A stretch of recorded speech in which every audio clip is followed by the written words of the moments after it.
साथियों, आज़ादी का 75वां अमृत महोत्सव और आज हम जानते हैं कि सबसे कम उम्र के शहीद की गाथा। जी हाँ, भारतीय स्वतंत्रता आंदोलन में सबसे कम उम्र यानी कि 12 साल के शहीद बाजी राउत की शहादत के बारे में बहुत कम लोगों को पता है। 5 अक्टूबर 1926 यानी कि 1926 को ओडिशा के ढेंकानाल जिले के नीलकंठपुर गांव में जन्मे बाजी राउत तब पुलिस की गोली से शहीद हो गए थे जब ब्रिटिश पुलिस के जवानों को उन्होंने 11 अक्टूबर 1938 को रात को नीलकंठपुर घाट पर ब्राह्मणी नदी पार कराने से इनकार कर दिया था।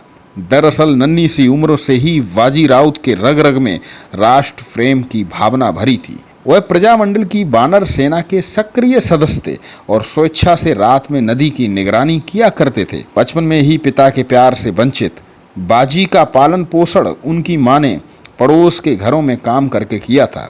तब ढेंकानाल के राजा शंकर प्रताप सिंह देव का शासन गरीबों पर ज्यादती के लिए बदनाम था। अपने सशस्त्र बलों के जरिए गरीबों को बेरहमी से सताते थे। बाजी की मां भी अन्य गांव वालों की तरह पीड़ित थी। राजा ने लोगों को सताने के लिए राजभक्त कर यानी कि वफादारी कर लगा दिया था और जो कर नहीं चुकाता था उनके घरों की शाही हाथियों द्वारा रौंदवा दिया जाता था और उनकी सारी संपत्ति जब्त कर ली जाती थी। इस कर ने लोगों को विद्रोह के लिए भड़का दिया था। अंग्रेज भी राजा की मदद करते थे। इसलिए जब ढेंकानाल शहर के वैष्णव चरण पटनायक, जो बाद में वीर वैष्णव के नाम से प्रसिद्ध हुए, ने राजा के खिलाफ विद्रोह का झंडा उठाया और प्रजामंडल की स्थापना की तो बाजी अपनी कम उम्र के बावजूद इसमें शामिल हो गए। वह ढेंकानाल के राजा और दमनकारी अंग्रेजी शासकों के खिलाफ मजबूती से खड़े हो गए। वीर वैष्णव को जब अंग्रेज सिपाही तलाश करने लगे तो उनके बारे में उन्हें मालूम हुआ कि वह ब्राह्मणी नदी को तैरकर दूसरे तरफ के गांव में बचने के लिए चले गए।